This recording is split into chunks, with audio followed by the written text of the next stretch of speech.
इस वजह से गीता या इस तरीके से दूसरी जो बुक्स की किताबें थी वो खास लोगों के हद तक महदूद होकर रह गईं और वो सिर्फ ताकों में रह गईं, जिसकी वजह से आम ना हो पाई। इसीलिए वो जबान भी आम ना हो पाई।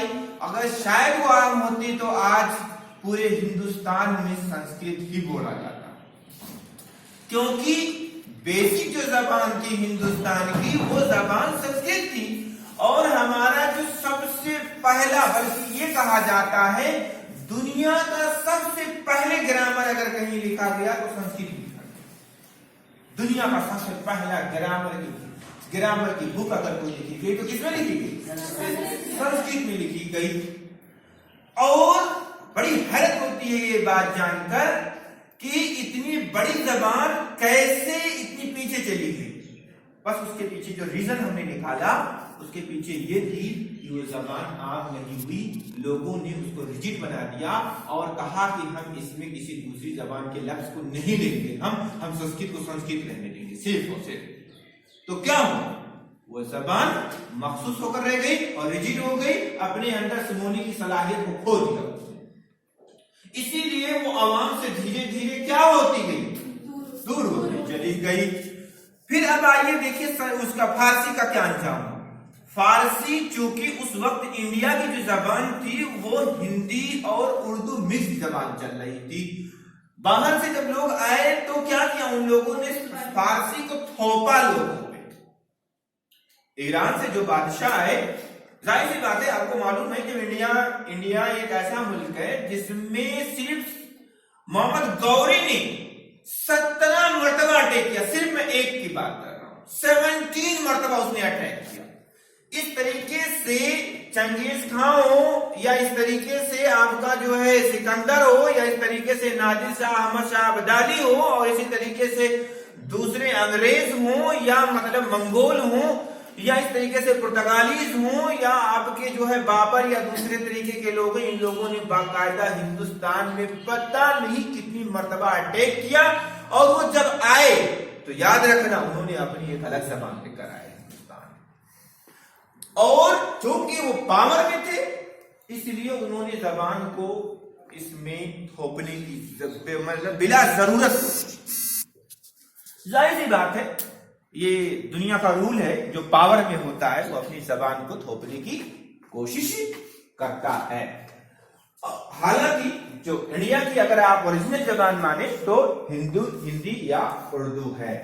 हाँ ये और बात है इलाकाई जबानें भी हैं जिससे हम इनकार नहीं कर सकते, जैसे हिंदी है, वो आपकी जो है ये कश्मीरी है, बोडो है या इसी तरीके से डोगरी है, पंजाबी है या मतलब आप आसामी है। इस तरह से बहुत सारी लैंग्वेजेस और भी हैं, हम उससे इनकार नहीं कर सकते। लेकिन अब अगर नेशनल लेवल की अगर किसी जबान को माने जो बोली समझी जाती है तो वो उर्दू और हिंदी है। उर्दू और हिंदी है जो बोली और बाकायदा समझी जाती है। बहरहाल मैं ये बता रहा था, अब आ जाइए हिंदी और उर्दू की मैं बात करता हूं। हिंदी और उर्दू ने क्या किया कि अंग्रेजी को भी कहा आओ भाई हमारे यहाँ आओ। उसके बहुत सारे अल्फाज को उसने ले लिया, जैसे ट्रेन है, ट्रेन को ले लिया, बैट बॉल उसको ले लिया। उसने रिजिड पर नहीं दिखाया। अगर वो ट्रेन को लौकत गामनी कहता तो कौन समझ पाता? कोई समझ पाता? क्रिकेट को हिंदी में कुछ और कहा जाता है, अगर वही जबान बोली जाने लगे तब तो लोग उससे जो है मुतनफिर हो जाएंगे, नफरत हो जाएगी लोगों को। लेकिन जबान ने क्या किया? समोने की अपने अंदर कोशिश की। उर्दू ने समोने की अपने अंदर कोशिश की, कहा भाई आओ। और मैंने बताया आपको जो जबानें रिजिड हो जाती है, मैं उर्दू की एक मिसाल देता हूँ। इंग्लिश में लैटिन कहा जाता है लामटेन को, उर्दू ने उसे लामटेन अपने अंदर ले लिया। उर्दू ने कहा ठीक है कोई बात नहीं, तुम भी हमारे जबान में आ जाओ, तुम भी आ जाओ, तुम भी आ जाओ, लेकिन शर्त है हम अपने हिसाब से बोलेंगे भाई आपको, हम आपके हिसाब से नहीं बोलेंगे, हम अपने हिसाब से जबान को बोलेंगे। और लोगों ने उसको बोला और समझा। जब जबानों का संगम होता है आपस में तभी वही जबानें इंटरनेशनल जबानें बनती हैं। अगर अंग्रेजी में पता है हिंदुस्तानी की जो जबान है, लोटा, पत्नी, बाल्टी, दाल, चावल, ये सब चीजें क्या किया है उसने अंग्रेजी में अपने अंदर समो लिया हूबहू। आज अंग्रेजी में आप देखिए दाल, तो दाल लफ्ज अंग्रेजी में मौजूद है, लोटा अंग्रेजी में मौजूद है, बाल्टी अंग्रेजी में मौजूद है। क्यों? इसीलिए मौजूद है कि लोगों की ये आम फहम जबान बन चुकी है। हम अगर कोई अपनी जबान उसमें थोपने की कोशिश करेंगे तो मैं भी आवाम उसको क्या है समझ नहीं पाएंगे। तो जरूरत इस बात की होती है बेटा कि जबानें रिजिड ना हो, एक दूसरे को समेटने की कोशिश करें, समोने की अपने अंदर कोशिश करें। जबानें बनती कैसी मैं बताता हूं, जबानों का वजूद कैसे हुआ। कैसे, क्या आपको लगता है जो हम बोल रहे हैं आपके सामने ऐसे पैदा हुई होगी और ऐसे बोलने लगेगी? याद कीजिए, बच्चा जब पैदा होता है तो क्या पूरा कंप्लीट पैदा हो जाता है ऐसे इसे बोलना शुरू कर देता है? तो नहीं, हर एक की अपनी अपनी एक स्टेजेस है बेटा, उस स्टेज में आके वो बोलना शुरू कर देते हैं। मैं एक छोटी सी मिसाल बताता हूँ, उर्दू की बता देता हूँ आपको।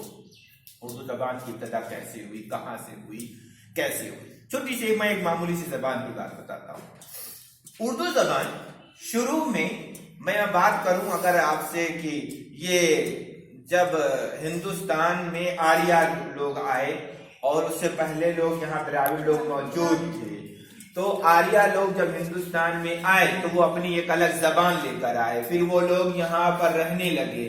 द्राविड़ की अपनी अलग जबान थी, आर्य की अपनी अलग जबान थी। फिर हिंदुस्तान में जो है जाहिर सी बात है कोई भी मुल्क को तिजारत का उसका अपना एक हिस्सा होता है। तिजारत करने के लिए अरब से लोग आते रहे हिंदुस्तान में। हिंदुस्तान में मालाबार के इलाकों में अरब के लोग आते थे तिजारत करने के लिए, उन्हें एक कम्युनिकेशन की जरूरत थी। फिर वो लोग यहाँ रुक गए, उन लोगों से मिलकर जो एक जबान धीरे धीरे वजूद में आई। जैसे कि हम और आप कम्युनिकेशन करते हैं, आप कश्मीरी बोलते हैं, हम उर्दू बोलते हैं। बात मर्दा आपके बोलने हमारे बोलने से एक नया लफ्ज वजूद में आ जाता है ना।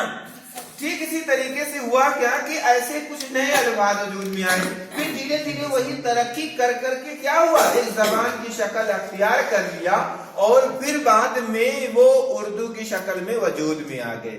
लेकिन इसका एक लंबा प्रोसेस है। मुख्तलिफ जगहों पे जहां जहां उर्दू गई वहां के बहुत सारे अल्फाज भी उसने अपने अंदर सुमो लिया, फिर एक कंप्लीट जबान बन गई। इसी तरीके से हिंदी की बात है, हिंदी जबान आप ले लीजिए। हिंदी की जो जबान है, पहले यहां तो संस्कृत बोली जाती थी, हिंदी नहीं बोली जाती थी ना।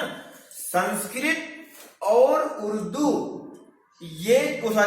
उर्दू और हिंदी संस्कृत की दो बेटियां हैं। क्या है? दो बेटियां हैं और आपस में ये उर्दू और हिंदी दो बहनें हैं। क्या है? दो बहनें हैं आपस में, और दोनों ने साथ खेला है और साथ पली बढ़ी हैं, दोनों साथ में चलना सीखा है। ठीक है ना। ये दो बहनें हैं ये, और इनका आपस में बहुत गहरा ताल्लुक है। ये एक दूसरे के बगैर रह नहीं सकती हैं, एक दूसरे का वजूद एक दूसरे से है इनका। अगर हिंदी को हटा लिया जाए तो उर्दू का वजूद खतरे में हो जाएगा। इसी तरीके से अगर उर्दू को हटा दिया जाए तो हिंदी का वजूद खतरे में आ जाए। अगर हिंदी को तकलीफ होगी तो उर्दू को भी तकलीफ होगी, और उर्दू को अगर तकलीफ होगी तो हिंदी को भी तकलीफ होगी। ये एक रिश्ता है दोनों में आपस में, और ये बचपन से है, समझे? क्योंकि एक दूसरे के अल्फाज एक दूसरे में जुड़े हुए हैं और एक दूसरे की जड़ें एक दूसरे में जुड़ी हुई हैं। और क्यों? क्योंकि इनकी माँ जो है वो संस्कृत है। हाँ, बाद में इसकी बहुत सारी जबानें आई, जैसे इसमें शामिल हो गई, जैसे पर्शियन है, अरबिक है, आपकी मान लीजिए अंग्रेजी है। इस तरीके से अल्फाज आए और आने चाहिए थे। क्यों? क्योंकि अंग्रेज जब आए और यहाँ पे 200 साल उन्होंने हुकूमत की, तो बहुत सारे अल्फाज वहां पे आने थे, और आए और शामिल हुए। इसी तरीके से जब ईरान के लोग आए यहाँ पर हुकूमत की, तो बहुत सारे अल्फाज फारसी के आने थे और हैं मौजूद है, आप उसको देख सकते हैं हिंदी में भी उर्दू में भी। आज आप थानों में जाइए, तहसील में जाइए, क्या लिखा हुआ है? तहसील कौन सा वर्ड है? अरबिक वर्ड है। क्या है? अरबिक। मुजरिम कौन सा वर्ड है? अरबिक वर्ड है। थानों में जाइए, कहते हैं दरखास्त लिख दीजिए, दरखास्त कौन सा वर्ड है? ये फारसी वर्ड है। कौन सा वर्ड है? फारसी वर्ड है दरखास्त। अजनबी नहीं ना, अरबिक वर्ड है ये। अजनबी अरबिक वर्ड है।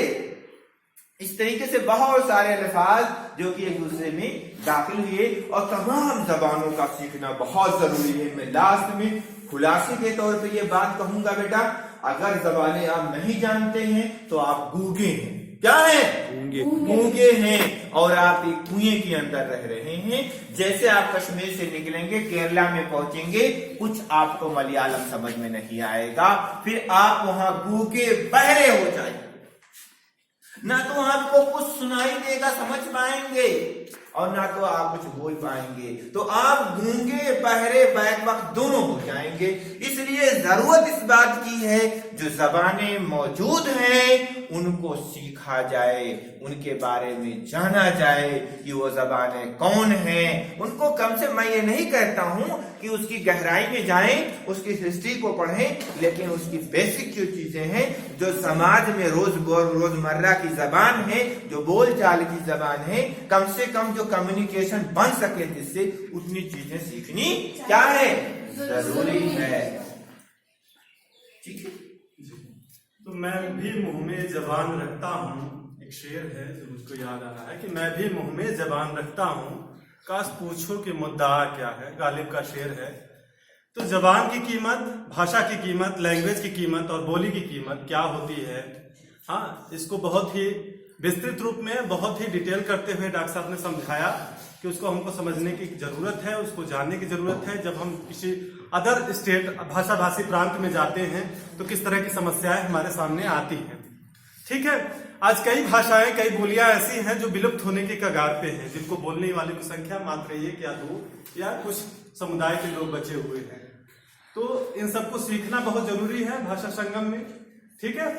एक बात और कही डॉक्टर साहब ने अपने वक्तव्य के दौरान कि हिंदी और उर्दू दोनों, ये शेर मैं बार बार कहता हूँ कि मैं उर्दू में गजल कहता हूँ, हिंदी मुस्कुराती है, मैं मौसी के गले लगता हूँ, मम्मी मुस्कुराती है या अम्मा मुस्कुराती है।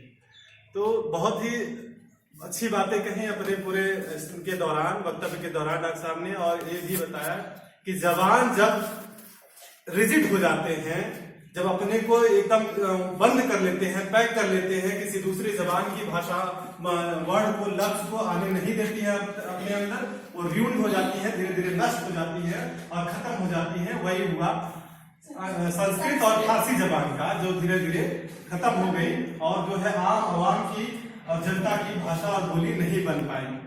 ठीक है। तो बहुत ही जबरदस्त रहा है आज का पूरा वक्तव्य डॉक्टर साहब का। बहुत बहुत शुक्रिया अदा करते हैं।